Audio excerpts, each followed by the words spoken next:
Hello बच्चों, welcome to the coaching classes. आज हम पढ़ने वाले हैं पॉल साइंस में चैप्टर नंबर 2, जिसका नाम है लिबर्टी। क्या नाम है? लिबर्टी। यहाँ पे क्या कहते हैं, आपको दिख रहा होगा कि चैप्टर का नाम फ्रीडम लिखा हुआ है, जबकि चैप्टर का नाम हो चुका है लिबर्टी। ठीक है, चैप्टर नंबर 2 हम पढ़ेंगे। तो यहाँ पे हमें मेन मेन फोकस हमारा यहाँ पे दो क्वेश्चन पे। वो दो क्वेश्चन कौन कौन से होंगे इस चैप्टर में? सबसे पहला एक क्वेश्चन होगा freedom versus liberty,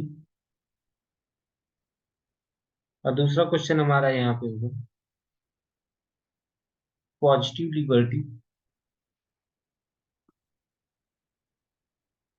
versus negative liberty. मतलब ये दो मेन क्वेश्चंस हैं आपको इस चैप्टर में यहाँ पे फोकस करने हैं। बाकी जैसे क्या कहते हैं कि यहाँ पे थोड़ा सा हम इसको समझेंगे कि क्या कहते हैं फ्रीडम क्या होता है क्या नहीं होता।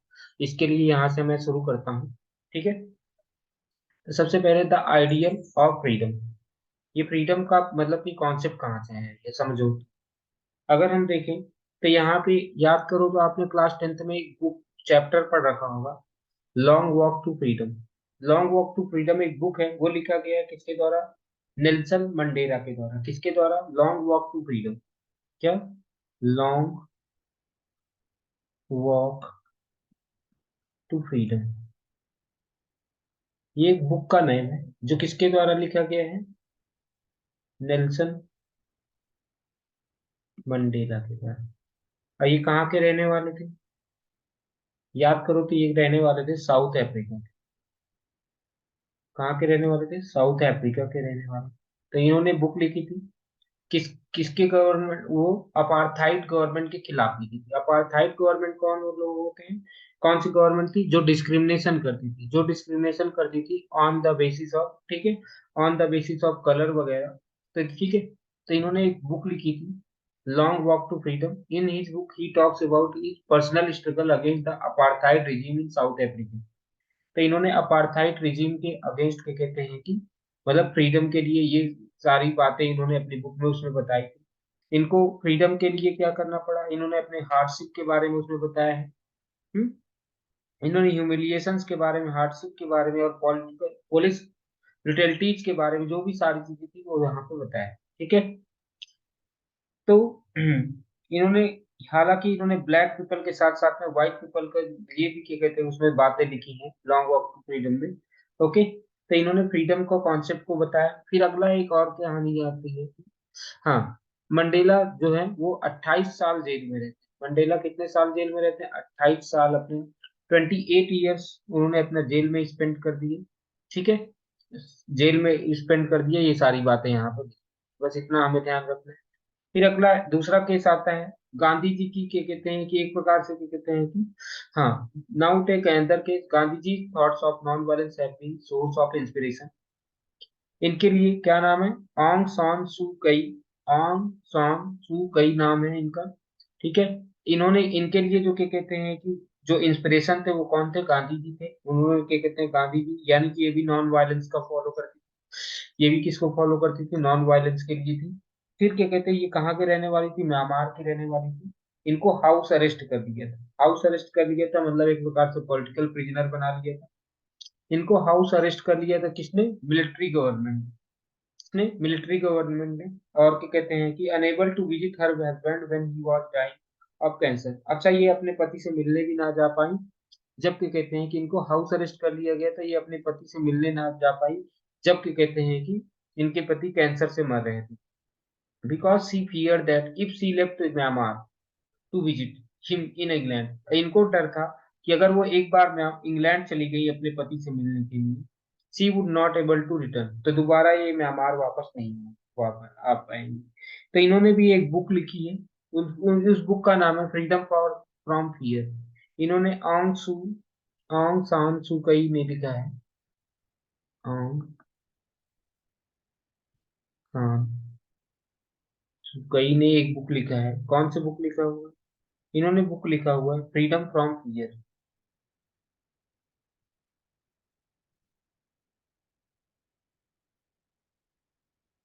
इन्होंने एक बुक लिख रखा है फ्रीडम फ्रॉम फियर, ठीक है। ऑंग सांग सू की ने एक बुक लिख रखा है freedom from fear.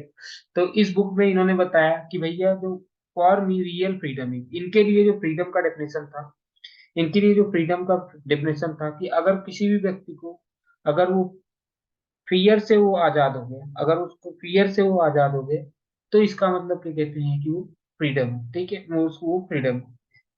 Unless you can live free from fear, कह रहे हैं कि कोई भी व्यक्ति तब तक आजाद नहीं माना जाएगा। इनके कहने का मतलब कोई भी व्यक्ति तब तक आजाद नहीं है जब तक वो क्या कहते हैं कि फियर से आजाद नहीं है। You can not live a dignified human life.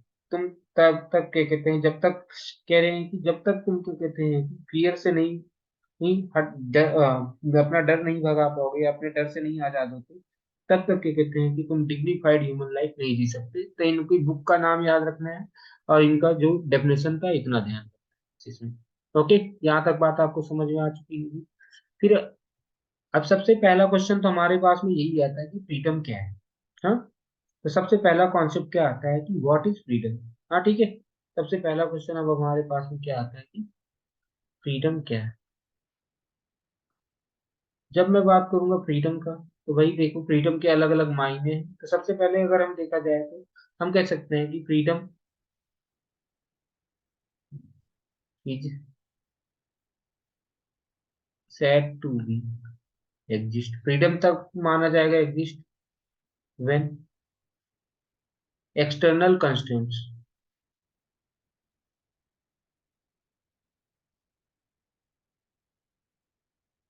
जो भी एक्सटर्नल कंस्ट्रेंट्स हैं किसी भी इंडिविजुअल पे, हम आर अब्सेंस, किसी की, किसी भी पर्सन पे कोई भी क्या कहते हैं कि एक्सटर्नल कंस्ट्रेंट नहीं है, एक्सटर्नल कंस्ट्रेंट नहीं है, किसी भी पर्सन पे कोई भी एक्सटर्नल कंस्ट्रेंट नहीं है, तो इस वजह से हम कहेंगे कि वो पर्सन क्या है, फ्रीडम है। ठीक है, ठीक है।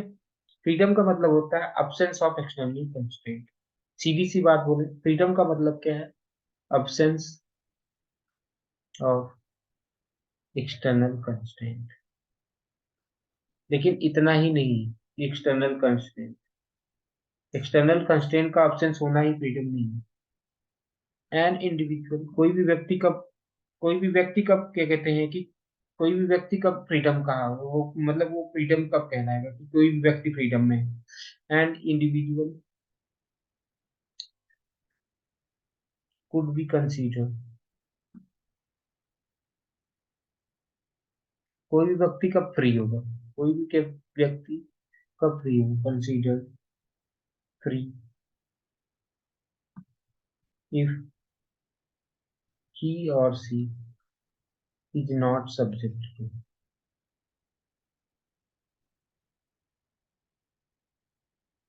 External control.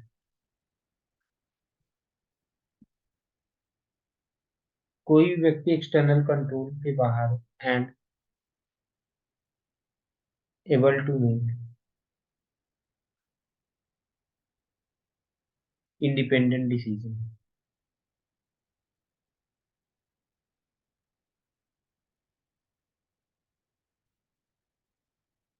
And act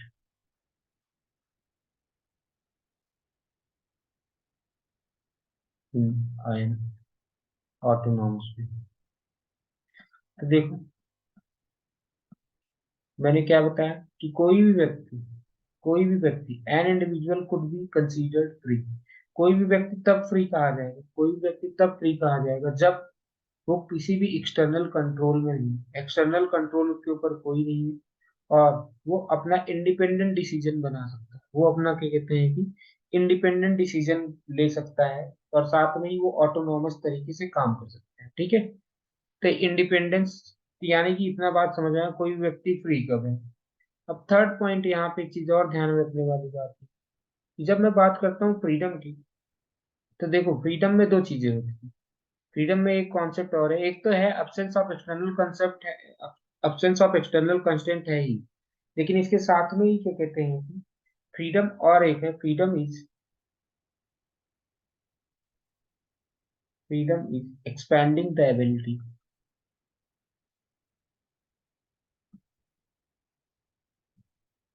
freedom is expanding the ability of people to freely express,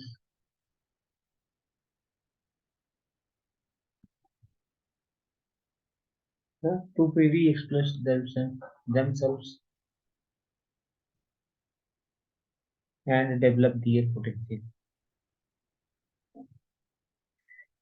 तो देखो भैया, यहाँ तक आपको समझ में ये आ गया तो फ्रीडम क्या है। फ्रीडम की बात जब मैं बात करता हूँ तो फ्रीडम क्या है, एक प्रकार से अब्सेंस ऑफ एक्सटर्नल कंस्ट्रेंट है। हाँ, फ्रीडम का मतलब है एक तो absence of external constraint. Second point यहाँ पे समझ में आया, फ्रीडम क्या है, एक बार से एबिलिटी टू एक्सपैंड, ताकि वो अपने आप को एक्सपैंड कर सके, अपने आप को एक्सपैंड कर सके, और व्यक्ति वो अपने आप को क्या कर सके, फ्रीली एक्सप्रेस कर सके, वो अपने पोटेंशियल्स को वो क्या कर सके, फ्रीली एक्सप्रेस भी कर सके। ठीक है, यहाँ तक आपको बातें समझ में आ चुकी होगी कि फ्रीडम क्या है और क्या नहीं है। ओके, यहाँ तक बात आपको समझा दिया मैंने। A simple answer to the question what is freedom is that absence of constraint, जैसा कि मैंने बताया था कि फ्रीडम का मतलब है अब्सेंस ऑफ कंस्ट्रेंट। हाँ, जब कोई भी मतलब की रुकावटें नहीं हो, कोई भी चीजें नहीं हो, रेस्ट्रेंट नहीं हो। Freedom is said to exist when external constraint on individual are absent, जब किसी भी व्यक्ति के ऊपर से एक्सटर्नल कंस्ट्रेंट हटा लिए जाए तो माना जाता है कि फ्रीडम ही फ्रीडम है। ठीक है, इतना बात समझ में आई, नहीं समझ में? हाँ, इसमें क्या होता है कि व्यक्ति अपना खुद ही डिसीजन बना सकता है, ऑटोनोमस तरीके से काम कर सकता है।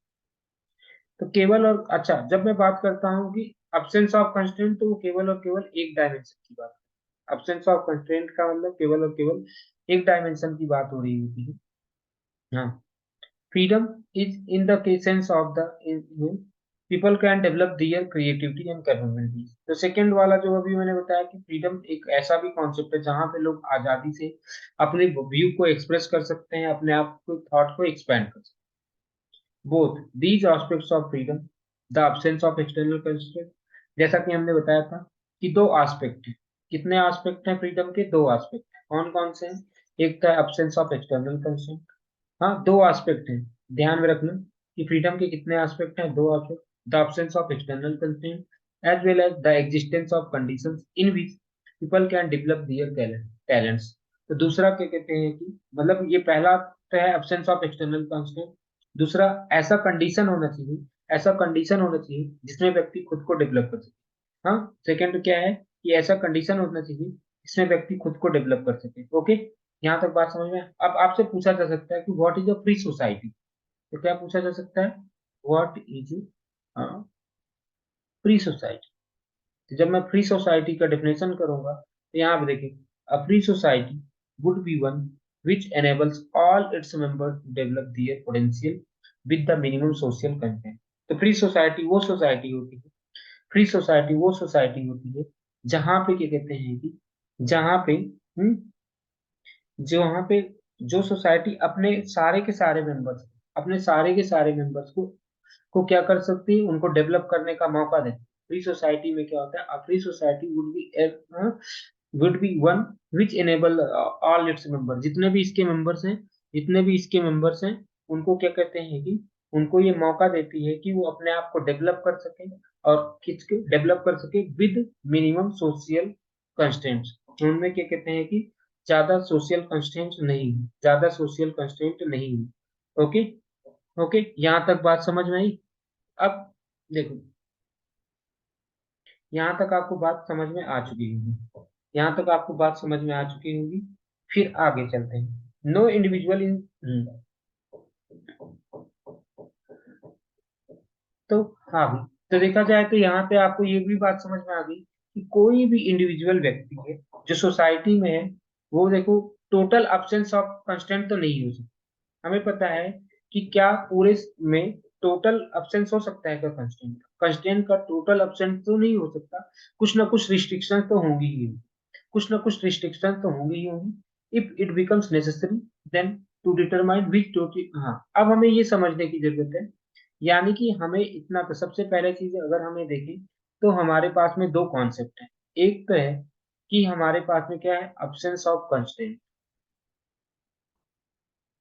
क्या होना चाहिए, absence of constant.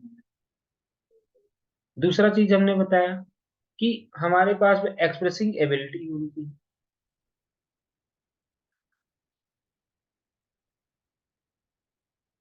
Expressing ability होनी चाहिए, ठीक है, ताकि मतलब कि यह क्या कहते हैं कि हाँ, ability, expanding ability to express, ठीक है, एक्सपेंडिंग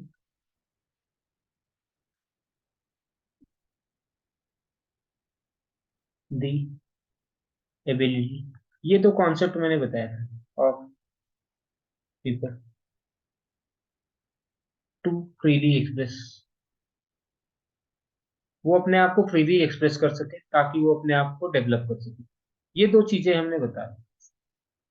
हम्म, अपने आप को वो एक्सप्रेस कर सके, तो मैंने बताया कि ये जो कंस्टेंट होना चाहिए वो क्या होना चाहिए, मिनिमम होना चाहिए, क्योंकि हमें पता है कोई भी सोसाइटी टोटली, कोई भी सोसाइटी ऐसी होगी, कोई भी सोसाइटी ऐसी नहीं है कि जहाँ पे टोटली पूरी तरीके से कंस्टेंट हटा ही हो।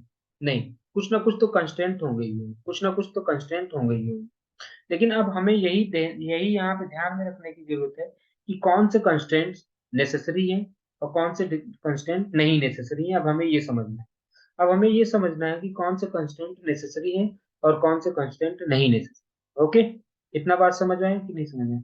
अब हमारा फोकस ये होना चाहिए कि कौन से कंस्टेंट नेसेसरी है और कौन से कंस्टेंट नहीं नेसेसरी। तो यहाँ पे देखिए क्या लिखा हुआ है, 10। अभी तक हमने फ्रीडम को डिफाइन किया, फ्रीडम को डिफाइन किया क्या, अब्सेंस ऑफ कंस्टेंट। और जब हमने बताया था फ्री का मतलब क्या होता है, मिनिमाइज करना, मिनिमाइज करना, to be free means reduce और मिनिमाइज द सोशल कंटेंट। हाँ, जो हमारे चॉइसेस के, हाँ, को हमें चॉइसेस करने बनाने में, फ्रीली चॉइसेस बनाने में कोई भी कंस्टेंट नहीं होना चाहिए, यानी कि वो कंस्टेंट कम से कम हो ताकि हम अपने चॉइसेस को फ्रीली बना सके, चूज कर सके अपने चॉइसेस को, ठीक है। जैसा कि हमने बताया था कि ये जो अब्सेंस ऑफ कंस्टेंट है वो केवल एक एस्पेक्ट है। दूसरा एस्पेक्ट था कि जहां पे आपका पॉजिटिव डायमेंशन है। पॉजिटिव डायमेंशन का मतलब एक ऐसी सोसाइटी होनी चाहिए, एक ऐसी सोसाइटी होनी चाहिए जहां पे इंडिविजुअल्स या ग्रुप्स या कम्युनिटीज, हाँ, या नेशंस अपने आप को क्या कर सके, अपनी डेस्टिनी को वो खुद डिसाइड कर सके, ठीक है।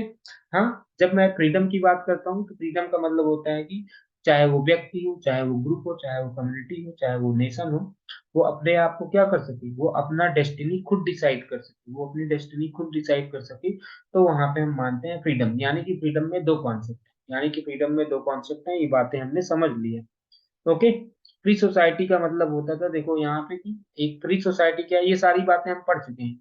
अ free society is one that enable us to pursue one's interest with minimum content, मतलब कि फ्री सोसाइटी वो सोसाइटी है जो लोगों को अपने इंटरेस्ट को फॉलो करने का मौका देती है, अपने इंटरेस्ट को फॉलो करने का मौका देती है, उनके ऊपर कोई चीजें थोपती नहीं है कि तुम्हें यही करना होगा, ठीक है। तो फ्री सोसाइटी ऐसी सोसाइटी है जहाँ पे लोगों के पास में पावर होता है कि वो खुद अपना रास्ता चुन सके और कहाँ जाना है कहाँ नहीं, वो सारी चीजें डिसाइड कर सके।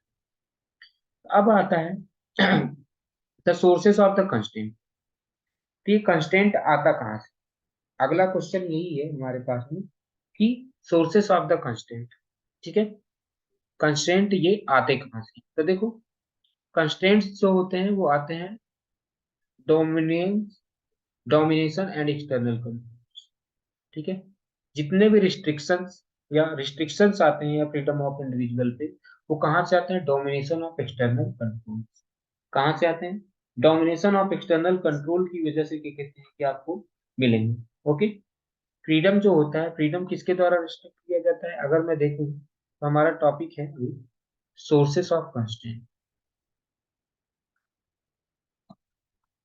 क्या है सोर्सेस ऑफ कंस्ट्रेंट? तो जैसा कि हमने बताया कि जो हमारा जो फ्रीडम फ्रीडम होता है, फ्रीडम किसके द्वारा रिस्ट्रिक्टेड होता है, freedom restricted either by domination और एक्सटर्नल कंट्रोल, ठीक है।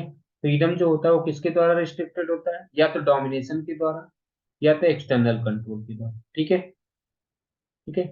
तो क्या होता है, जो एक्सटर्नल कंट्रोल हो सकता है, ये जो कुछ एक्सटर्नल कंट्रोल हो सकते हैं वो कभी कभी वो क्या होता है, such external controls may be imposed may be imposed through force और by law। तो देखो भैया, क्या मैंने बताया कि जो भी एक्सटर्नल कंट्रोल्स हैं वो कैसे इम्पोज किए जा सकते हैं, या तो फोर्स के द्वारा या तो लॉ के द्वारा।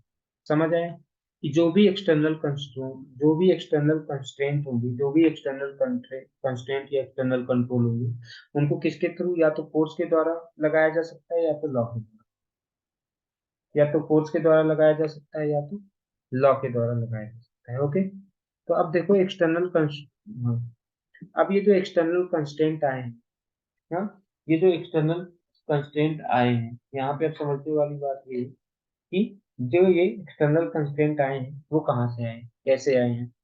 तो अब एक्सटर्नल कंस्ट्रेंट, यानी कि अब हमें क्या होगा कि कुछ ना कुछ, देखो, सच रिस्ट्रिक्शन में भी impose by force by law, ये तो हो सकता है। इसका मतलब कहीं ना कहीं हमें किसकी जरूरत है, गवर्नमेंट की जरूरत। किसकी जरूरत है, गवर्नमेंट की जरूरत है। ठीक है, इसका मतलब क्या हुआ कि some form of government is required. बाहर से अगर लॉ लॉ लगाना है या फोर्स लगाना है तो फिर किसकी जरूरत है, some form of government. Therefore some form of government is required. हाँ, एक गवर्नमेंट की जरूरत है। अगर अगर if it is a democratic government, अगर ये डेमोक्रेटिक गवर्नमेंट है तो फिर अच्छी बात है, democratic government, then members of state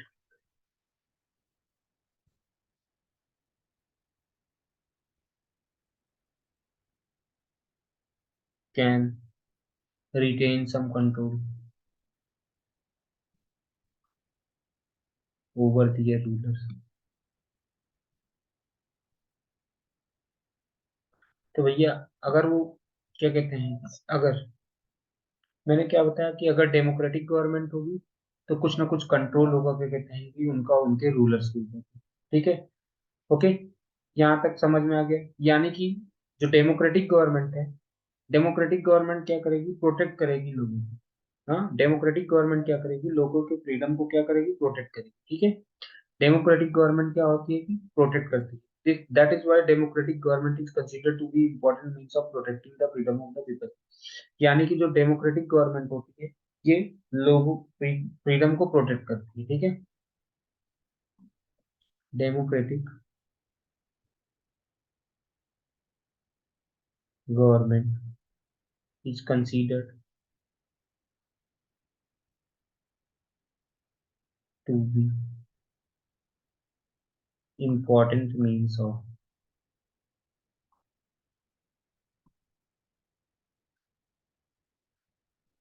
protecting the freedom of people। तो ये फ्रीडम ऑफ पीपल को क्या कहते हैं, प्रोटेक्ट करती है। ठीक है, ये फ्रीडम ऑफ पीपल को क्या करती है, प्रोटेक्ट करती है। यहाँ तक बात समझ में आ चुकी है आपको।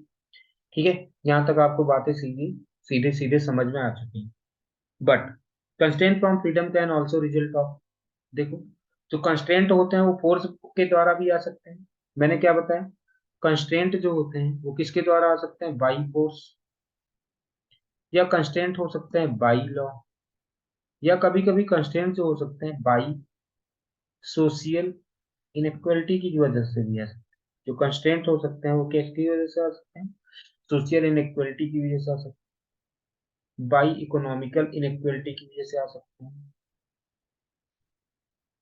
ठीक है, कुछ, क्या मैंने बताया, कुछ कंस्ट्रेंट क्या हो सकता है, फोर्स के द्वारा आ सकते हैं, कुछ कंस्ट्रेंट क्या कहते हैं कि लॉ के द्वारा आ सकते हैं, कुछ कंस्ट्रेंट, जैसा कि हमारा हेडिंग का नाम ही था कि सोर्सेस ऑफ कंस्ट्रेंट, ये कॉन्स्टेंट कंस्ट्रेंट्स जो लोगों के ऊपर लगाए जा रहे हैं वो कहाँ से आ रहे हैं, वो कहाँ से आ रहे हैं, तो वही वहां का मैं आंसर दे रहा था कि फोर्स के द्वारा भी हो सकता है, लॉ के द्वारा भी हो सकता है, या सोशल इनइक्वलिटी के द्वारा, या इकोनॉमिक इनइक्वलिटी के कारण भी क्या कहते हैं कि, जैसे कास्ट सिस्टम हो गया, हाँ, ये इकोनॉमिक इनइक्वालिटी की वजह से, ये रिच एंड पुअर, इन सब की वजह से भी क्या कहते हैं, कुछ ना कुछ कंस्टेंट लोगों के ऊपर आ जाते हैं। अब ऐसे ही यहाँ पे सॉरी सॉरी, अभी यहाँ पे the question, the quotation from the Subhash Chandra Bose on the freedom. यहाँ पे देखो नेताजी सुभाष चंद्र बोस जी ने क्या बोला है फ्रीडम के बारे में। नेताजी सुभाष चंद्र बोस ने क्या बोला है, इसमें समझते हैं। देखो इन्होंने कहा कि इफ वी आर, हाँ, if we are to bring about revolution of idea we have to first hold up before end, कह रहे हैं कि अगर हमें रेवोल्यूशन लाना है अपने आइडिया में, अगर हमें रेवोल्यूशन लाना है तो सबसे पहले हमें क्या करना पड़ेगा, हमें अपने लाइफ को क्या करना पड़ेगा, गैल्वेनाइज करना पड़ेगा किसी एक आइडिया के साथ में। वो आइडिया क्या है, फ्रीडम। उन्होंने बोला कि अगर हमें क्या कहते हैं, अगर हमें अपने जीवन को क्या करना है, हाँ, नया करना है, या अगर हमें जीवन में अपने अपने जीवन में रेवोल्यूशन लाना है, हाँ, क्रांति लानी है, तो हमें क्या करना पड़ेगा, फ्रीडम पहले लाना पड़ेगा, यानी कि अपने जीवन को फ्रीडम से भरना पड़ेगा। सबसे पहले हमें फ्रीडम चाहिए। और उन्होंने बताया, but freedom is a word which varied connotation. उन्होंने कहा कि फ्रीडम का मतलब अलग अलग लोगों के लिए अलग अलग। हाँ, in even in our country the conception of freedom has undergone a process of evolution. और उन्होंने कहा कि हमारे देश में भी जो फ्रीडम का जो एवोल्यूशन हुआ है, वो क्या कहते हैं कि धीरे धीरे हुआ है, धीरे, ठीक है, हमारे यहाँ भी फ्रीडम का एवोल्यूशन धीरे धीरे हुआ है। बाई फ्रीडम मीन्स, उनके लिए फ्रीडम का मतलब क्या था, I mean all around freedom, इनके लिए फ्रीडम का मतलब था सारे में फ्रीडम होना। फ्रीडम ऑफ इंडिविजुअल, इन्होंने कहा कि फ्रीडम का मतलब है freedom of individual as well as society. Individual का तो फ्रीडम होगा ही होगा, उसके साथ में सोसाइटी का भी, तो ठीक है। Freedom for rich as well as poor, इन्होंने कहा कि इंडिविजुअल के साथ साथ सोसाइटी का भी फ्रीडम है, गरीब के साथ साथ अमीर का भी फ्रीडम है। Freedom of main and women, main और वुमेन के लिए भी फ्रीडम है। Freedom of all individuals and all other classes, मतलब सारे क्लासेस का भी फ्रीडम है, ऐसा नहीं कि सारे व्यक्तियों को सारे classes. This freedom implies not only the emancipation from the political bondage, कह रहे हैं कि इस फ्रीडम का मतलब केवल और केवल नहीं है कि पॉलिटिकल बॉन्डेज से छुटकारा पाना, बल्कि इसका मतलब ये भी है कि इक्वल डिस्ट्रीब्यूशन ऑफ वेल्थ होगा। इसका मतलब ये भी है कि कास्ट बैरियर्स नहीं होंगे। इसका मतलब ये भी है कि जितनी भी सोशल इनक्वलिटीज होंगी वो सारी हटी होंगी। इनके कहने का मतलब, ये फ्रीडम का मतलब यहाँ पे ये सारी बातें हैं कि जहाँ पे क्या कहते हैं कि पॉलिटिकल बॉन्डेज तो नहीं ही होगा, उसके साथ में इक्वल डिस्ट्रीब्यूशन ऑफ वेल्थ होगा, एबलिशन ऑफ कास्ट होगा, बैरियर्स, सोशल इनक्वलिटीज नहीं होगी, या डिस्ट्रक्शन ऑफ कम्युनलिज्म या रिलीजियस इंटॉलरेंस, एक धर्म दूसरे धर्म की सहायता करेगा, ये नहीं कि हाँ दोनों में लड़ाइयाँ झगड़े नहीं चलेंगे, बहुत सारे थे। तो इन्होंने ये सारी बातें बताई। और इन्होंने कहा कि अगर ये एक ऐसा मतलब कि यहाँ पे मतलब कि इक्वल, अगर फ्रीडम का मतलब ये है कि जहाँ पे सबको फ्रीडम मिलेगा, वो चाहे कोई भी होगा, ठीक है। इतना बात आपको समझ में आ चुका हो, ओके। अब आगे, तो अब अगला क्वेश्चन आता है। अभी तक हमने सोर्सेस ऑफ कंस्ट्रेंट पढ़ लिए, हमने पढ़ लिए सोर्सेस ऑफ कंस्ट्रेंट। अब हम पढ़ते हैं वाई, हाँ, हमें क्या कहते हैं, वाई डू वी नीड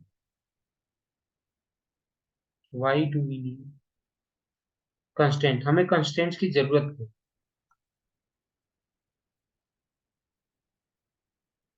क्या अगला क्वेश्चन ये है कि हमें कंस्ट्रेंट्स की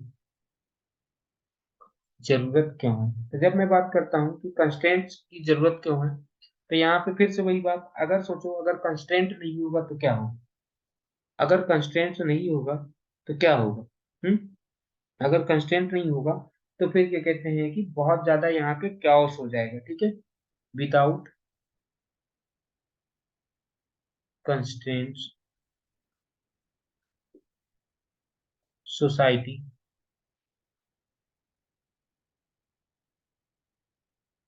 would descent into, descent into chaos. क्या होगा, सोसाइटी में लड़ाई झगड़े हो रहे हैं, सोसाइटी में क्या होगी, लड़ाई झगड़े होंगे, ठीक है। टू एवाइड, और हमें क्यों चाहिए, ताकि हम क्या एवॉइड कर सके, to avoid conflict and violence, to avoid and control, to avoid and control conflict and violence, conflict and violence ना हो, इसलिए हमें क्या कहते हैं, कॉन्फ्लिक्ट एंड वायलेंस ना हो, इसके लिए हमें क्या कहते हैं कि कंस्ट्रेंट की जरूरत है। तीसरा चीज, टू सेटल डिस्प्यूट्स, जो झगड़े वगैरह हैं इसको खत्म करने के लिए, डिस्प्यूट्स को सेटल करने के लिए हमें कंस्ट्रेंट की जरूरत है। और चौथा चीज, यहाँ तक बात समझ में आई नहीं समझ में? तो हमें कंस्ट्रेंट की क्यों जरूरत है कि ताकि क्या कहते हैं कि सोसाइटी में लड़ाई झगड़े वगैरह ना हो, कोई भी दंगे वगैरह ना हो। हाँ, जितने भी झगड़े होंगे उनको शांति से सुलझाया जा सकेगा। तो यहाँ पे अगला, to ensure that, to ensure that the differences must be, differences must be discussed and debated without one group coercively imposing its view on other। तो ध्यान रखो कि क्या बताया गया, कि यहाँ पे ये भी बताया गया कि ताकि जो भी डिफरेंसेस हैं, मान लो दो ग्रुप के, हो सकता है भाई हमें पता है कि अलग अलग ग्रुप है तो सोच भी अलग अलग होगी। हाँ ठीक है, अलग अलग ग्रुप है तो सोच भी अलग अलग होगी। तो ये जो ग्रुप्स के डिस्कशंस, जो भी डिफरेंसेस हैं, इनको डिस्कस किया जाए, इनको डिबेट किया जाए। ये नहीं कि किसी भी एक ग्रुप का थॉट दूसरे ग्रुप पे थोप दिया जाए, नहीं, एक ग्रुप का थॉट दूसरे ग्रुप पे ना थोपा जाए और उनको बढ़िया से डिस्कस किया जाए, उनको समझा जाए। ठीक है, तो ऐसे में क्या कहते हैं कि हमें किसकी जरूरत है, कंस्ट्रेंट की जरूरत है। ठीक है, तो आपसे पूछा जा सकता है कंस्ट्रेंट की क्या जरूरत है, तो कंस्ट्रेंट अगर नहीं होंगी तो क्या होगा कि भाई सोसाइटी किस में चली जाएगी, क्या में चली जाएगी। ठीक है, जो कॉन्फ्लिक्ट वगैरह है लोगों के अंदर, जो भी हमें पता है कि लोगों की अलग अलग सोच होती है, अलग अलग लोग हैं तो obvious सी बात है अलग अलग सोच है। वैसे भी आजकल हम देखें तो सड़कों पे भी क्या कहते हैं कि छोटी मोटी बातों के लिए लड़ाई झगड़े होने लगते हैं। हाँ, छोटी मोटी बातों के लिए लड़ाई झगड़े होने लगते हैं, देखो। हाँ, ड्राइविंग ऑन रोड्स पे भी लड़ाई होने लगता है, फाइटिंग फॉर, ठीक है, फाइटिंग ओवर पार्किंग स्पेसेस को लेकर के झगड़ा होने लगता है। ठीक है, कौन सी फिल्म आती हैं तब भी झगड़े होने लगते हैं। तो इन सब झगड़ों से बचने के लिए हमें किसकी जरूरत है, कंस्टेंट की तो जरूरत है। इतना बात समझ में आ चुका है, ओके। यहाँ तक क्लियर है, यहाँ तक क्लियर है कि कंस्टेंट की हमें क्या जरूरत है। अब यहाँ पे एक टॉपिक ये है छोटा सा, इसको भी पढ़ लेते हैं। ठीक है, लिबरलिज्म क्या है। ठीक है, when we say that someone's parents are liberal, इसका मतलब क्या होता है, दे आर टॉलरेंट। टॉलरेंट का मतलब होता है कि जो भी बच्चा करेगा उसको वो क्या कहते हैं कि सहज चाहते हैं, उनको वो समझ लेते हैं कि अच्छा बच्चा जो भी कर रहा है ठीक है।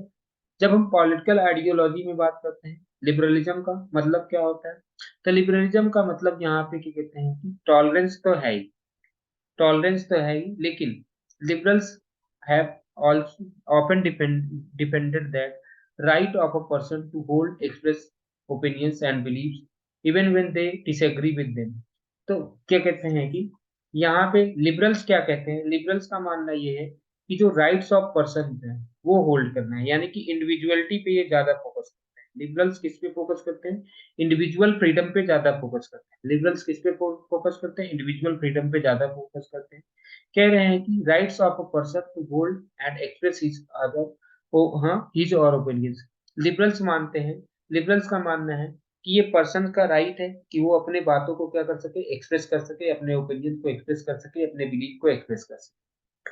ठीक है, भले ही उनके साथ वो डिसएग्री करते हैं, बट भले ही वो उनके साथ डिसएग्री करते हो लेकिन वो अपनी सोच को वो क्या कर सकते हैं, एक्सप्रेस कर सकते हैं। But that is not all that there is to liberalism, इसका मतलब केवल और केवल इतना ही लिबरलिज्म नहीं है। And liberalism is not only modern ideology that supports tolerance, ये केवल और केवल टॉलरेंस को नहीं सपोर्ट करता, इसके अलावा भी और भी चीजें हैं। ठीक है, लिबरलिज्म, हाँ, when we what is more distinctive about modern liberalism is focus on individual. जैसा कि हमने बताया था कि जो मॉडर्न मॉडर्न लिबरलिज्म है वो किस पे फोकस कर रहा है, इंडिविजुअल पे। मैंने बताया सीधी सी बात है। जो हाँ, इसमें यहाँ पे ध्यान में ये रखना है कि जो क्या कहते हैं कि लिबरलिज्म है वो इंडिविजुअल फ्रीडम पे ज्यादा फोकस करता है। इससे नहीं मतलब कि सोसाइटी क्या सोचती है क्या नहीं, वो इंडिविजुअल पर्सन पे ज्यादा फोकस करते हैं। वही लिखा हुआ कि for liberals entities like family society community have no value in themselves. इन सब की कोई वैल्यू नहीं है। लिबरल्स के लिए फैमिली सोसाइटी कम्युनिटी की कोई वैल्यू नहीं है, but only if these valued by individuals. ठीक है, ये कह रहे हैं कि हाँ, these are valued by individuals. उनका कहना है कि इनकी जो वैल्यू है वो किससे है, इंडिविजुअल से। उनका फोकस जो होता है वो फोकस होता है कि इंडिविजुअल्स की वैल्यू होनी चाहिए। They would say for example the decision to marry अब मान लो किसी से किसी को शादी करनी है, तो ये इंडिविजुअल की सोच है कि वो इंडिविजुअल, ये वो कोई पर्टिकुलर व्यक्ति डिसाइड करेगा कि उसको शादी करनी है। उसके फैमिली वाले नहीं डिसाइड कर सकते कि उसको किससे शादी करनी है। ठीक है, वही कह रहे हैं कि कि यहाँ पे जब किसी व्यक्ति की शादी की बात आती है तो वो उसको उस व्यक्ति को डिसाइड करना चाहिए, ना कि उसके फैमिली वगैरह के लोग डिसाइड।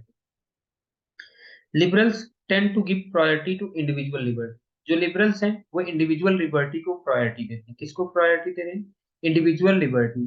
ठीक है, इंडिविजुअल लिबर्टी को प्रायोरिटी दे रहे हैं। ओ हाँ, वो इक्वलिटी, हाँ, टू, हाँ, over the value like equality.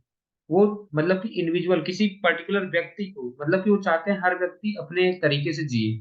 Liberals का मानना है कि हर व्यक्ति अपने तरीके से जिए। यहाँ पे इक्वलिटी के कॉन्सेप्ट से ज्यादा वो इंडिविजुअल लिबर्टी की। They also tend to be suspicious political authority, ये सारी चीजें। Historically, liberalism favored the free market and minimal role of the state। ये फ्री मार्केट को भी सपोर्ट करते थे, जिसमें क्या कहते हैं कि गवर्नमेंट का ज्यादा सपोर्ट नहीं होना चाहिए। हाँ, जहाँ पे क्या कहते हैं गवर्नमेंट का कोई रोल नहीं होना चाहिए, वो ऐसे मार्केट को सपोर्ट करते थे।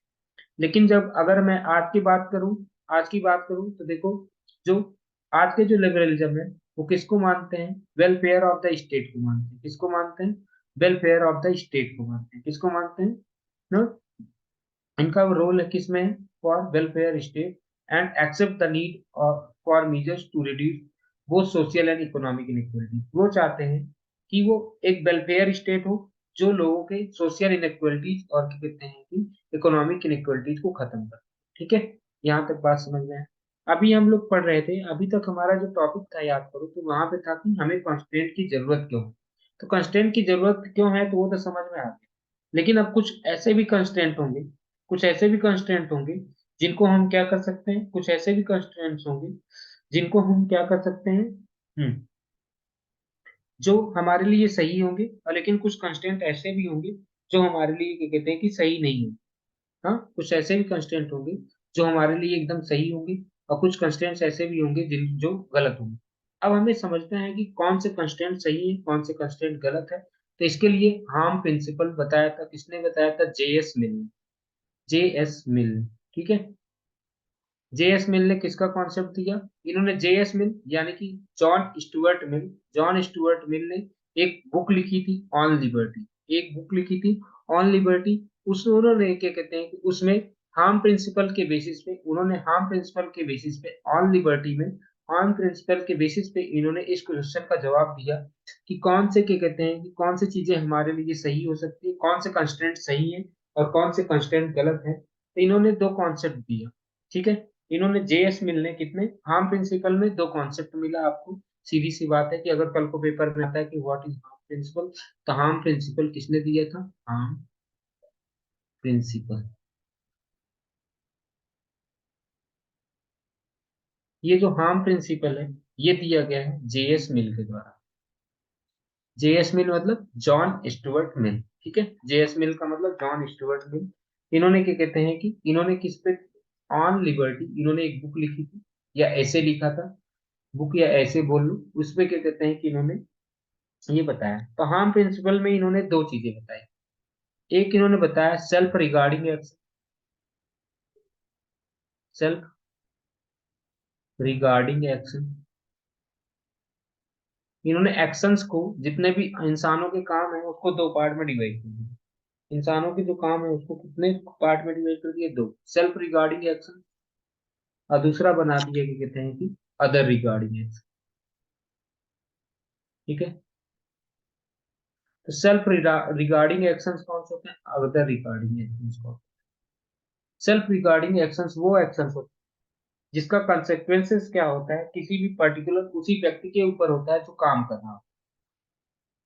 जो कॉन्सिक्वेंसेस होंगे इसके, ये सेल्फ रिगार्डिंग एक्शन का मतलब होता है ऐसे इसके रिजल्ट्स के कॉन्सिक्वेंसेस, कॉन्सिक्वेंसेस ओनली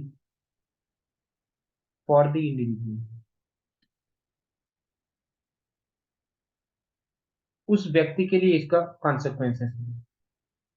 तो अगर जब उसका रिजल्ट उसके ही ऊपर फोकस हो रहा है तो यहाँ पे state has no business to interfere, state has no business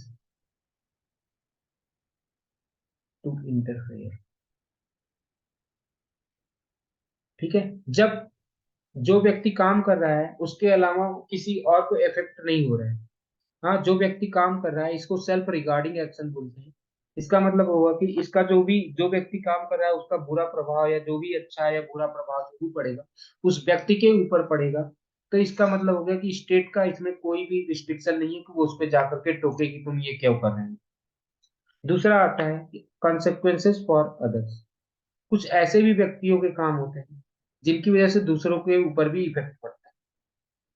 हाँ, कंसिक्वेंस फॉर अदर्स, कुछ ऐसे भी काम होते हैं जिसकी वजह से दूसरों व्यक्तियों के ऊपर भी इफेक्ट पड़ता है। तो इसमें क्या होता है? State can interfere. तो ये हार्म प्रिंसिपल एकदम सिंपल सा है। हार्म प्रिंसिपल का मतलब होता है किसको हार्म हो रहा है, आपके कामों से किसको हार्म हो रहा है। आपके, अगर आप अपने फ्रीडम को क्या कहते हैं कि प्रैक्टिस कर रहे हो, आप अपने फ्रीडम को प्रैक्टिस कर रहे हो तो किसको क्या कहते हैं कि हार्म हो रहा है, ये समझ। ठीक है, अगर देखो यहाँ पे लिखा हुआ है कि इन्होंने एक बताया सेल्फ रिगार्डिंग एक्शंस बताया।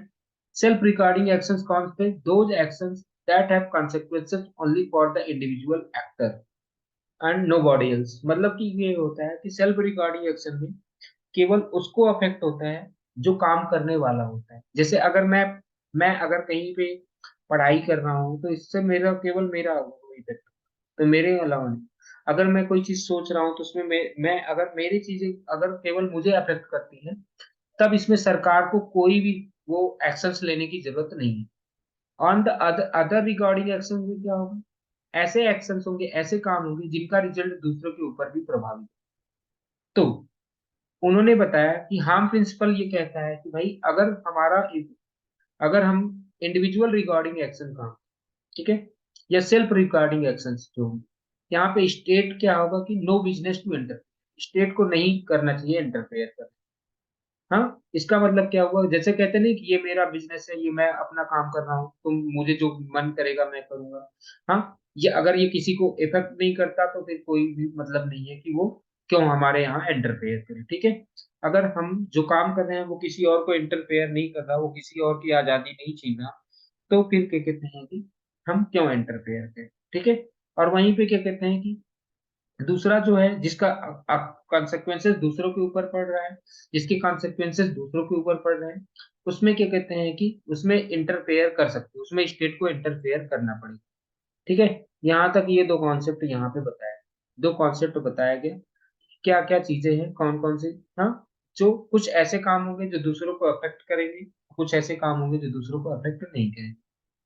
As freedom is at core of human society, it's so crucial for the dignified human life। तो फ्रीडम क्या है भाई? बहुत जरूरी है। अगर डिग्निफाइड ह्यूमन लाइफ जीना है तो फ्रीडम की बहुत जरूरी है। ठीक है, फ्रीडम जरूरी है। It should only be constraint in special circumstances. तो फ्रीडम को कंस्ट्रेंट करने के लिए क्या होना चाहिए? फ्रीडम को कंस्ट्रेंट करने के लिए ऐसा नहीं है कि फ्रीडम बहुत जरूरी है ह्यूमन डिग्निफाइड लाइफ, ह्यूमन को डिग्निफाइड लाइफ जीने के लिए।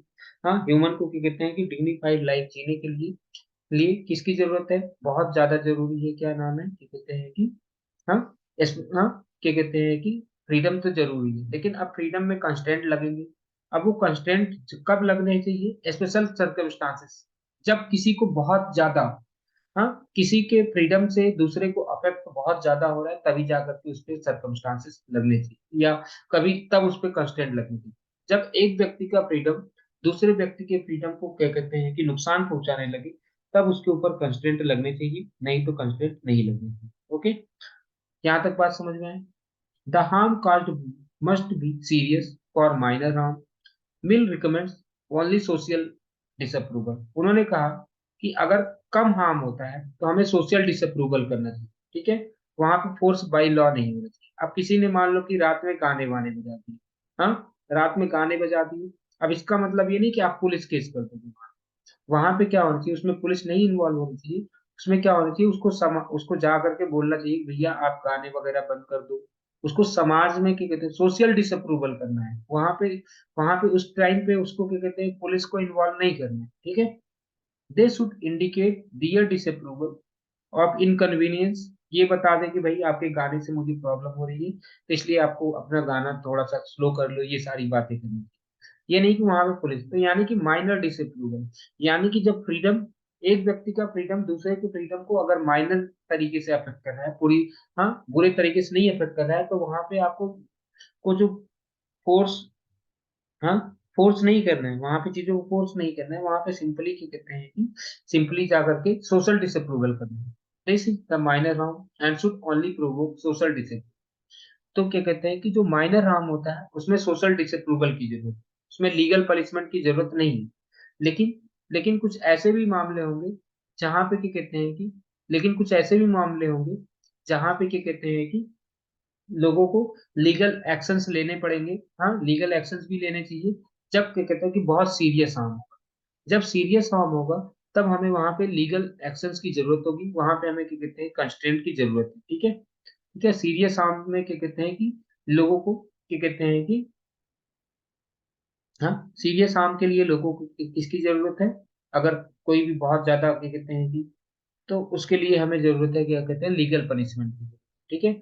लेकिन अब यहाँ पर भी ध्यान ध्यान रखो, we must not we must not ask life imprisonment for the those who only conduct a hate campaign. जो हेट कैंपेन चलाते हैं उनके लिए लाइफ इम्प्रिजनमेंट तो नहीं चाहिए, लेकिन इतना भी ध्यान रखना है कि क्या कहते हैं कि वो आगे ये सारी चीजें ना कर सके, तो ये सारी चीजें हमें ध्यान रखना है। तो हार्म प्रिंसिपल के बेसिस पे ये बताया गया कि कौन से कंस्ट्रेंट हमें क्या कहते हैं रीजनेबल है और कौन से कंस्ट्रेंट रीजनेबल नहीं है, ठीक है।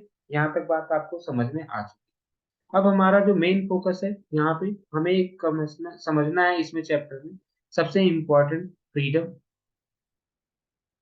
फ्रीडम क्या है और लिबर्टी क्या है।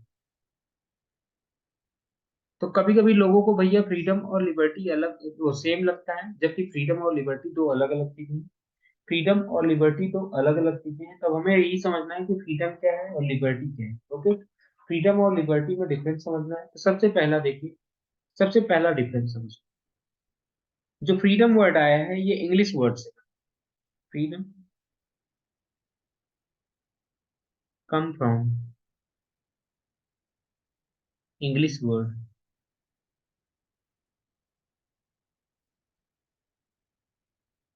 ये इंग्लिश वर्ड फ्रीडम से बना हुआ है, ठीक है, किससे बना हुआ है, फ्रीडम से।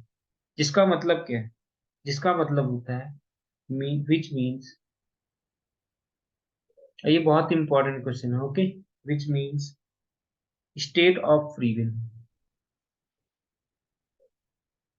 स्टेट ऑफ फ्री विल, ठीक है, state of free will, freedom का मतलब ये है।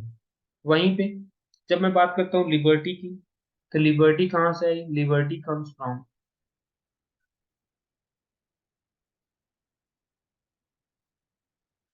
Liberty comes from the Latin word, और ये लैटिन वर्ड क्या है,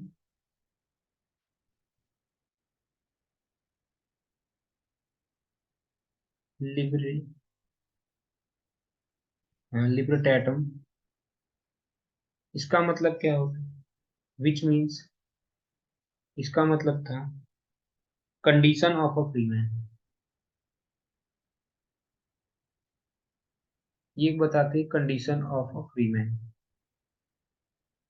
ठीक है। ये बताता है स्टेट ऑफ फ्री विल, ये बताता है condition of a free man. ठीक है, एक फ्री मैन का कंडीशन क्या है ये बताता है। ओके, सेकेंड पॉइंट यहाँ पे ध्यान रखना है, liberty is power to act. Sorry, हाँ, सेकेंड पॉइंट में फ्रीडम क्या है, फ्रीडम है पावर टू डिसाइड। फ्रीडम क्या है, freedom is power to decide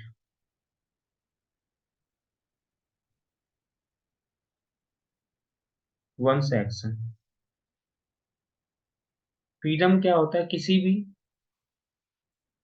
के काम को वो डिसाइड करता है कि वो क्या करना है। ठीक है, फ्रीडम ये डिसाइड करता है कि वो करना कैसे। लिबर्टी, लिबर्टी होता है power to act. Liberty is power to act and express according to one's will. कोई भी अपने अपने अनुसार से काम करता है अकॉर्डिंग टू वंस विल, वो अपनी इच्छा के अनुसार यहाँ पे काम करता है। ठीक है, थर्ड यहाँ पे ध्यान में रखना है कि ये फ्रीडम जो होता है वो मोर कंक्रीट है। फ्रीडम क्या कहते हैं कि ज्यादा कंक्रीट ऑब्जेक्ट। ठीक है, freedom is more concrete object. Freedom is more concrete concept, मतलब ये ज्यादा यूज में होता है। और लिबर्टी क्या होता है, लेस कंक्रीट, मतलब इसका ज्यादा यूज नहीं, मतलब है तो, लेकिन क्या कहते हैं कि इसको क्या कहते हैं कि ज्यादा लोगों के जीवन में यूज ये कम होता है। Liberty is less concrete object या कॉन्सेप्ट।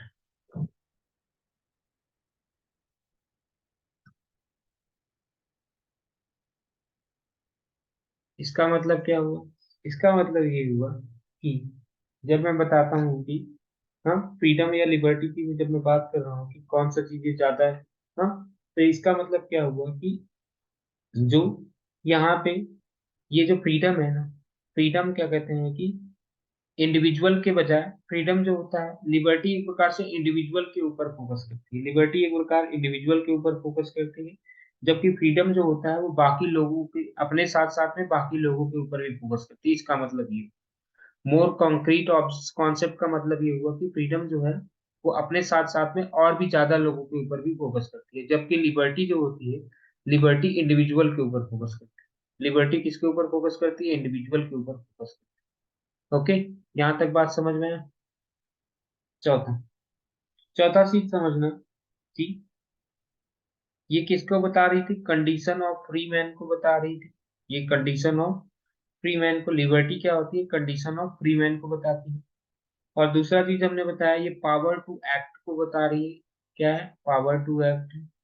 और यहीं पे क्या कहते हैं कि ये स्टेट ऑफ फ्री विल बताता है, और पावर टू डिसाइड बताता है फ्रीडम। फिर मैंने बता दिया ये।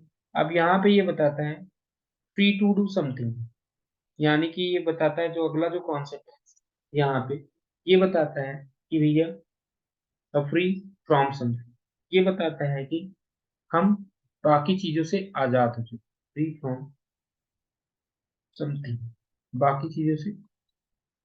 और ये बताता है किसी काम को करने के लिए हम आजाद हैं। ठीक है, ये बताता है कि हम किसी काम को करने के लिए आजाद हैं, और ये बताता है कि हम किसी भी चीज से आजाद हैं। ठीक है, जैसा कि मैं फिर से बताता रहा हूँ कि फ्रीडम जो होता है वो इंडिविजुअल पे फोकस नहीं करता। फ्रीडम क्या होता है, अपने साथ साथ में दूसरों के ऊपर भी फोकस करता है, जबकि लिबर्टी जो होती है वो केवल और केवल इंडिविजुअल पे फोकस करती है। लिबर्टी जो होती है किसके ऊपर फोकस करती है, इंडिविजुअल के ऊपर फोकस करती है। ठीक है, इतना बात समझ में आई, नहीं समझ में? ओके, इतना क्लियर हो चुका होगा। ओके, अब क्या कहते हैं कि state guarantees freedom through the liberty it grants to its citizen. ध्यान रख लो, स्टेट्स जो होती है वो क्या कहते हैं कि जितने भी गवर्नमेंट होती है वो फ्रीडम लोगों को कैसे इंश्योर करती है, थ्रू लिबर्टी। लिबर्टी का मतलब होता है कि, हाँ, लिबर्टी का मतलब होता है फ्रीडम विद कंस्ट्रेंट। अगर सीधे सीधे बात में बोलूं, लिबर्टी, लिबर्टी का मतलब हुआ फ्रीडम अगर आपसे डिफाइन आ गया डिफाइन लिबर्टी तो बता देना। Freedom with constraint is known as liberty, freedom with constraints is known as liberty. अब हमारा यहाँ पे नेक्स्ट मोस्ट इंपॉर्टेंट क्वेश्चन है, नोन एज लिबर्टी। अब लिबर्टी भी दो टाइप की है। लिबर्टी कितने टाइप की है? दो टाइप। एक है पॉजिटिव लिबर्टी, एक है निगेटिव लिबर्टी। क्या? लिबर्टी भी दो टाइप की है, एक है पॉजिटिव लिबर्टी और एक है निगेटिव लिबर्टी। तो अब मैं बात करता हूँ कि पॉजिटिव लिबर्टी और निगेटिव लिबर्टी होता है।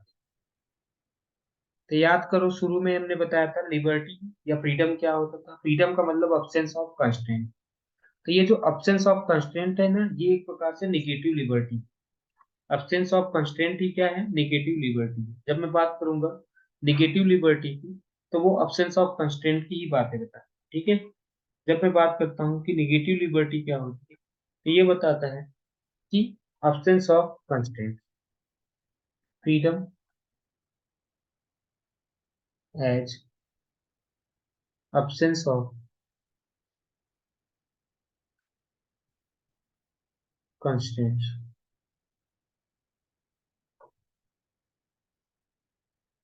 ये जो बताता है, ये नेगेटिव लिबर्टी को ही बताता है। ठीक है। ये क्या बताता है? absence ऑफ एक्सटर्नल कंस्ट्रेंट जो बताता है, यही बताता है नेगेटिव लिबर्टी। ठीक है। यहाँ तक क्लियर है? यहाँ तक बात समझ में आ चुका हो? अब ये क्या बताता है? ये ये एक एरिया डिफाइन कर देता है, ये एक एरिया डिफाइन कर देता है यहाँ पे। ठीक है। ये एक मिनिमम एरिया डिफाइन कर, क्या करता है?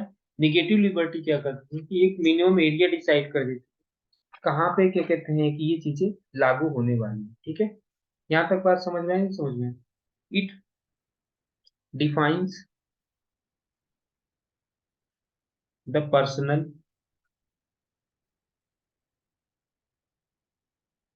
Area of an individual.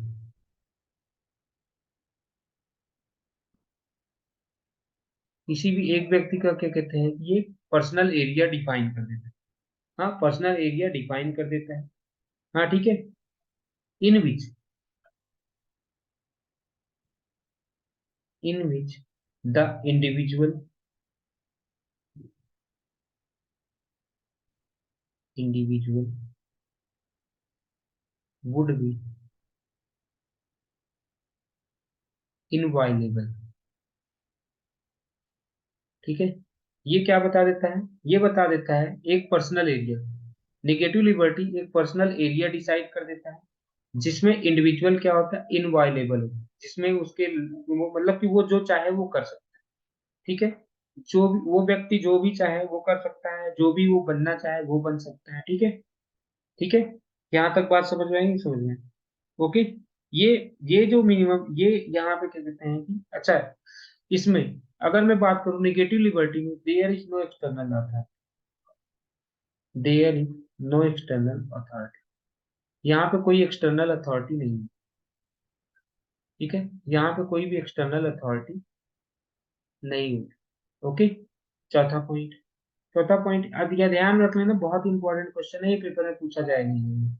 यहाँ तक, यहाँ पे इसने क्या कहते हैं कि मिनिमम एरिया को डिसाइड। ठीक है। ये क्या कहते हैं? इट, हाँ, define the concept of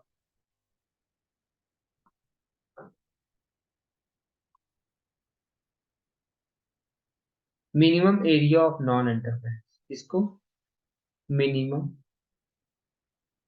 area of non interference.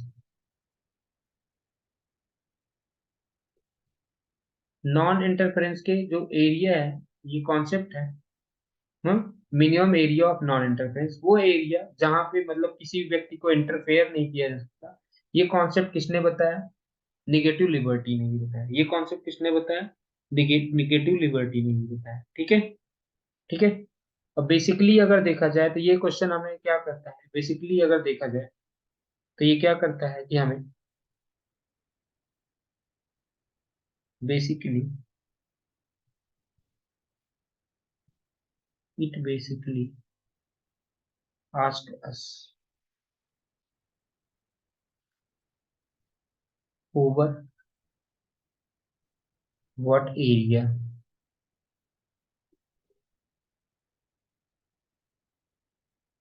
M I the master.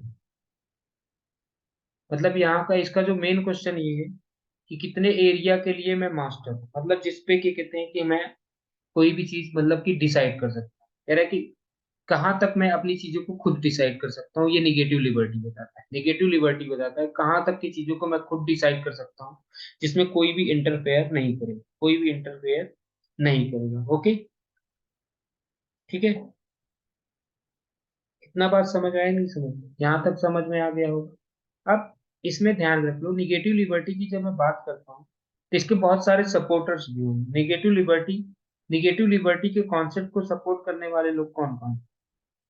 तो निगेटिव लिबर्टी के उस कॉन्सेप्ट को सपोर्ट करने वाले हैं जेएस मिल, थॉमस हॉब्स,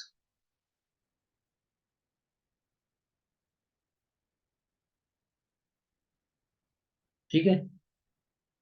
और क्या कहते हैं कि ये लोग जो हैं, ये लोग क्या कहते हैं, किसको कॉन्सेप्ट को सपोर्ट करते हैं, ये लोग निगेटिव लिबर्टी को सपोर्ट करते हैं, ठीक है।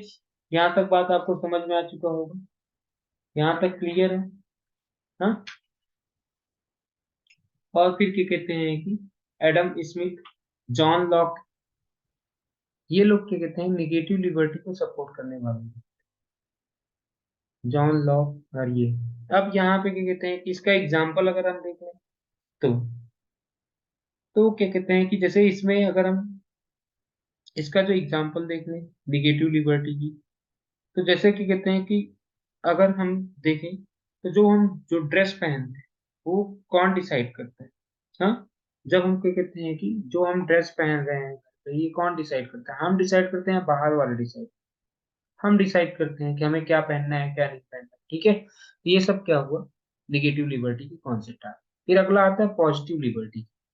जब मैं बात करता हूँ पॉजिटिव लिबर्टी के कॉन्सेप्ट की, तो अब इसमें देखो क्या क्या चीजें आ जाती है। पॉजिटिव लिबर्टी, ठीक है। तो सबसे पहला,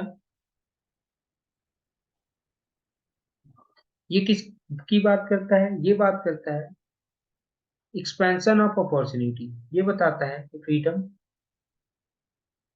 as an expansion of opportunities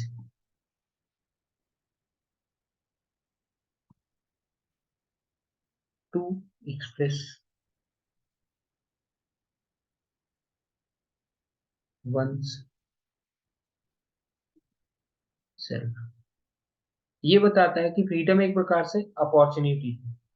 freedom क्या है, पॉजिटिव लिबर्टी बताता है कि फ्रीडम जो है वो क्या है, अपॉर्चुनिटी है, जिसमें कोई भी व्यक्ति अपने आप को एक्सप्रेस कर सकता है, ठीक है। कोई भी व्यक्ति अपने आप को एक्सप्रेस कर सकता है, ओके, ठीक है। इतना बात समझ में आई नहीं समझ में। ये बताता है फ्रीडम टू, ये किसका कॉन्सेप्ट को बताता है, freedom to, it is explaining the idea of freedom to. ये किसके कॉन्सेप्ट को बताता है, फ्रीडम टू के आइडिया को बताता है कि किन किन चीजों पे फ्रीडम है आप, ठीक है, किन किन चीजों पे फ्रीडम है।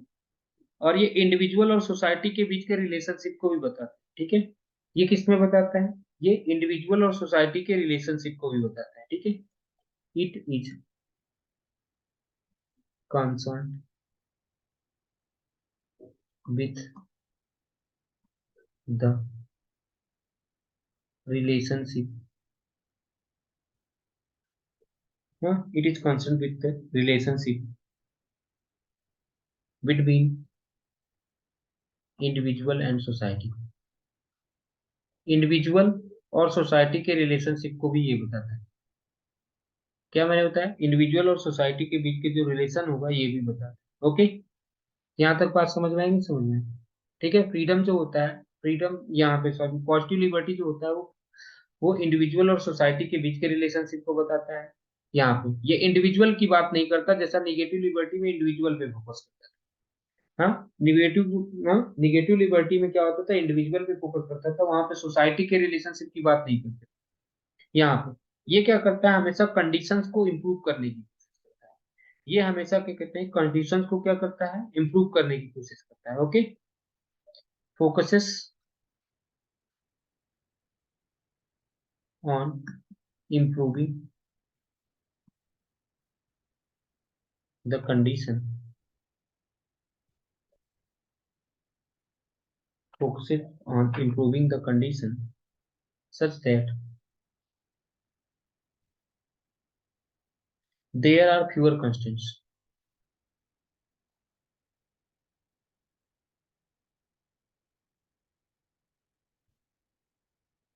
ठीक है, there are fewer constraints for development of individual.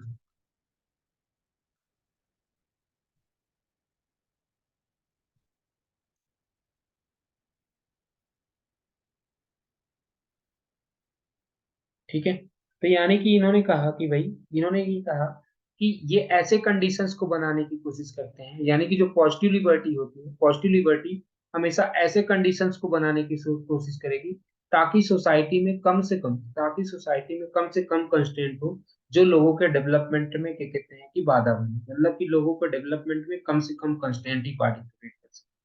ठीक है, यहाँ तक कंस्टेंट हो लेकिन वो कम से कम हो, एक ऐसी सोसाइटी की बात करते हैं। ठीक है, इसके सपोर्टर्स कौन कौन से हैं, इसके सपोर्टर्स आपको बहुत सारे मिल जाएंगे। कार्ल मार्क्स, कौन मिल जाएंगे, कार्ल मार्क्स, रॉसी,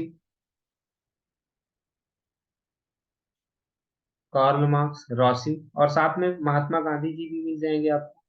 इसके सपोर्टर्स में आपको क्या कहते हैं, गांधी जी भी मिल जाएंगे। ठीक है, तो ये सारे बहुत सारे लोग हैं जो इसके पॉजिटिव लिबर्टी के सपोर्टर्स हैं। तो उम्मीद करता हूँ कि आपको पॉजिटिव लिबर्टी और निगेटिव लिबर्टी दोनों चीजें समझ में आई। ठीक है, तो ये सारी चीजें यहाँ पे आपको लिखी हुई है, पॉजिटिव लिबर्टी क्या है, निगेटिव लिबर्टी क्या है, ये सारी बातें हमने आपको एक एक चीजें छोटे छोटे से बातें बता दी। ठीक है, और ये जो कॉन्सेप्ट बताता है who governs me, positive liberty बताता है, किसकी बताता है, ये किसका कॉन्सेप्ट देता है, ये बताता है हु गवर्न्स मी, कौन गवर्न कर रहा है। ठीक है, पॉजिटिव लिबर्टी किसके बारे में बताता है, एक और पॉइंट यहाँ पे ऐड कर लो, पांचवा या छठा जो भी, they are in response to answer who govern, कौन हमारे ऊपर रूल कर रहा है। ओके, जैसा कि हमने बता दिया कि आपको ये इसमें ये और ये सपोर्टर्स वगैरह कौन कौन से, हु गवर्न्स मी का जैसे अभी मैंने बताया यहाँ पे रॉसिव, हाँ रॉसिव हो गए, हाँ हैगल, कार्ल मार्क्स, गांधी और बिंदु, ये सब सारे लोग सपोर्टर्स हैं, ये लोग सपोर्टर्स हैं पॉजिटिव लिबर्टी। यहाँ तक बात समझ में आई, समझ में, ठीक है। और ये भी मैंने बता दिया, पॉजिटिव लिबर्टी सोसाइटी और इन लोगों के बीच में रिलेशन बनाते हैं। और जब positive liberty recognises one can be free only in society, positive liberty को पता है कि कोई भी व्यक्ति क्या कहते हैं अपने सोसाइटी में ही फ्री हो सकता है, वो इस दुनिया से मतलब इस सोसाइटी के बाहर तो फ्री नहीं हो सकता। यानी कि उसको एक ऐसी सोसाइटी बनानी, पॉजिटिव लिबर्टी एक ऐसे सोसाइटी का कॉन्सेप्ट देता है जहां पे इंडिविजुअल खुद क्या कहते हैं कि खुद को क्या कर सके, ग्रो कर सके, खुद को डेवलप कर सके। ठीक है, पॉजिटिव लिबर्टी ऐसी सोसाइटी का कॉन्सेप्ट बताता है जहां पे कोई व्यक्ति खुद को डेवलप कर सके, जबकि निगेटिव लिबर्टी केवल और केवल इनवायलेबल एरिया पे फोकस करता है, नॉन इंटरफेरेंस ऑफ एरिया पे फोकस करता है। हाँ, निगेटिव लिबर्टी केवल और केवल इंडिविजुअल पे फोकस करता है, जो बताता है कि कहते हैं कि नॉन इंटरफेरेंस ऑफ एरिया, वो बताता है। ठीक है, अब यहाँ पे एक छोटा सा कॉन्सेप्ट है फ्रीडम ऑफ एक्सप्रेशन। ये फ्रीडम ऑफ एक्सप्रेशन होता क्या है, फ्रीडम ऑफ एक्सप्रेशन की जब मैं बात करता हूँ तो देखो, हाँ जैसा कि अभी हमने बताया था निगेटिव लिबर्टी में कि non interference of freedom of expression, यानी कि फ्रीडम ऑफ एक्सप्रेशन जो होता है ये क्या है कि जेएस मिल ने बताया कि जेएस मिल ने बताया कि ये जो फ्रीडम ऑफ एक्सप्रेशन है इसको इंटरफेयर नहीं किया। ठीक है, one of the issues that consider to belong the minimum area of non interference freedom of expression यानी कि लोगों को फ्रीडम ऑफ एक्सप्रेशन, किसी भी व्यक्ति के फ्रीडम ऑफ एक्सप्रेशन में कोई भी इंटरफेरेंस नहीं करना। JS Mill set out good reason why freedom of expression should not be restricted. उन्होंने कुछ कारण बताया कि फ्रीडम ऑफ एक्सप्रेशन क्यों नहीं रिस्ट्रिक्ट करनी चाहिए। हाँ, फ्रीडम ऑफ एक्सप्रेशन क्यों नहीं रेस्ट्रिक्ट करनी चाहिए। At various times there have been demands to ban books. देखो बहुत बार होता है किताबें बैन कर दी जाती हैं, हाँ, कुछ नाटक प्ले या फिल्म बैन कर दी जाती है, कुछ जर्नल्स बैन कर दिए जाते हैं। ठीक है, ठीक है। तो क्या होता है कि इसका मतलब क्या हुआ, ये सारी चीजें क्या है, एक्सप्रेशन ही तो है, लोगों के एक्सप्रेशन है। तो यानी कि अगर हम बात करें, चाहे वो पॉजिटिव लिबर्टी हो चाहे वो निगेटिव लिबर्टी, चाहे वो पॉजिटिव लिबर्टी हो चाहे वो निगेटिव लिबर्टी हो, हमें क्या कहते हैं कि दोनों ही, हाँ, दोनों ही चीजों पे जस्टिफिकेबल कंस्ट्रेंट्स होंगे। कैसे कंस्ट्रेंट लगे होने चाहिए, जस्टिफिकेबल, मतलब वो कंस्ट्रेंट नहीं लगने चाहिए जिसकी वजह से कहते हैं कि लोगों का फ्रीडम ऑफ एक्सप्रेशन इन्वॉल्व मतलब वायलेट हो। Freedom of expression is fundamental value, यानी कि फ्रीडम ऑफ एक्सप्रेशन क्या है, एक फंडामेंटल वैल्यू है। And for society must be willing to bear some inconvenience to protect it. यानी कि सोसाइटी को फिर फ्रीडम ऑफ एक्सप्रेशन को क्या करना चाहिए, हाँ, फ्रीडम ऑफ एक्सप्रेशन एक प्रकार से फंडामेंटल वैल्यू है, इसको लोगों को प्रोटेक्ट करना, इसको लोगों को प्रोटेक्ट करना चाहिए। वोल्टेयर ने एक स्टेटमेंट बोला है, वोल्टेयर ने एक स्टेटमेंट बोला है कि आई डिसअप्रूव व्हाट यू से।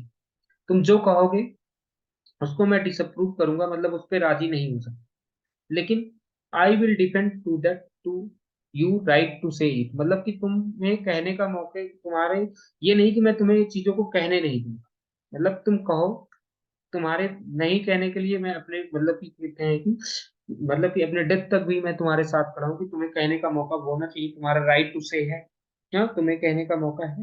हो सकता है कि जो तुम बोलो उसको मैं सपोर्ट ना करूं, मतलब उसके अपोजिट हूँ, लेकिन मैं तुम्हें बोलने की आजादी दूंगा, मैं मतलब कि तुम्हारे बोलने के खिलाफ नहीं जाऊँ। ठीक है, तो यानी कि अब देखो बहुत सारे ऐसे मूवीज वगैरह बैन हुई, बहुत सारे बुक्स बैन हुई। तो बैनिंग, एक तो बैन करना कोई मतलब फ्रीडम ऑफ एक्सप्रेशन जहाँ पे बात की जाती है, तो बैन करना कोई मतलब कि कहते हैं कि ये शॉर्ट टर्म सॉल्यूशन। ठीक है, अगर हमें किसी भी चीज को फ्रीडम ऑफ एक्सप्रेशन को या रिस्ट्रिक्ट करना है या फ्रीडम की सोसाइटी को, तो अगर हमें फ्रीडम को इंश्योर करना है तो बैनिंग जो होता है वो शॉर्ट टर्म सॉल्यूशन। ठीक है, ये इमीडिएट डिमांड को तो मीट कर सकते हैं, लेकिन ये हार्मफुल होती है लॉन्ग टर्म प्रोस्पेक्ट में। यानी कि ये फ्रीडम को, अगर कोई भी चीज एक बार बैन होना शुरू हो गए तो धीरे धीरे क्या होता है कि हैबिट लग जाएगी बैन करने, हैबिट लग जाएगी बैन करने की, तो ये सारी चीजें। तो हमें यहाँ पे समझना है कि फ्रीडम ऑफ एक्सप्रेशन जो होता है वो फंडामेंटल वैल्यू है, जिसको कहते हैं कि बैन नहीं करना चाहिए, ये सारी चीजें। जेएस मिल ने कुछ कारण बताए, क्यों, क्यों कि क्या कहते हैं कि उन्होंने बताया कि भाई हमें फ्रीडम ऑफ एक्सप्रेशन को क्यों नहीं, क्या कहते हैं कि लिमिट को लगाना चाहिए, इसको वायलेट नहीं करना चाहिए, बैन क्यों नहीं करना चाहिए इन पे। इन्होंने कहा कि कोई भी व्यक्ति इंडिविजुअली कंप्लीटली झूठा नहीं है, यानी कि उसमें जब कोई भी व्यक्ति कुछ बोलता है तो उसमें कुछ ना कुछ सच तो होता है। अब क्योंकि उसमें कुछ ना कुछ सच है, तो अगर मैं क्या कहते हैं कि उन फॉल्स आइडियाज पे बैन लगा दूंगा तो उसमें जो सच है वो भी रह जाएगा, उसमें जो सच है वो भी रह जाएगा। ठीक है, दूसरा पॉइंट इन्होंने बोला, truth does not emerge by itself. Truth अपने आप से नहीं आता, ट्रूथ अपने आप से नहीं आएगा, जब उसमें कुछ ना कुछ बातें होंगी तभी अपने आप आएगा। ठीक है, ठीक है, अगर ट्रूथ अपने आप नहीं आएगा, जब कॉन्फ्लिक्ट आइडियाज आएंगे, जो ऐसे आइडियाज आएंगे जो अपोजिट होंगे, तभी जाकर के सच्चाई भी सामने आएगी। तीसरा इन्होंने बताया कि तीसरा बात इन्होंने बताया कि this conflict of ideas is valuable not just in the past but is continue value all time. इन्होंने कहा ये जो कॉन्फ्लिक्ट ऑफ आइडियाज है वो पहले पास्ट में ही नहीं यूजफुल होते, आगे भी यूजफुल होते रहते हैं। अगला और लास्ट इन्होंने बताया कि we can not sure what consider the true is actually true, और हमें भी ये भी तो नहीं पता कि जो हम सच बोल रहे हैं वो सच ही है पूरा। तो इस प्रकार से हमें क्या करना चाहिए कि चीजों को, फ्रीडम ऑफ एक्सप्रेशन को बैन नहीं करना चाहिए। तो देखो इसमें जो सबसे मोस्ट इंपॉर्टेंट चीजें थी जो आपको इसमें मेन फोकस करके पढ़ना है, मैं सीधे सीधे बता रहा हूँ। Freedom versus liberty and positive liberty versus negative liberty, ये दोनों चीजें आप बढ़िया से पढ़ लीजिएगा। ओके, ठीक है, उम्मीद करता हूँ यहाँ तक आपको समझ में आ चुका होगा और ये भी चैप्टर कंप्लीट हो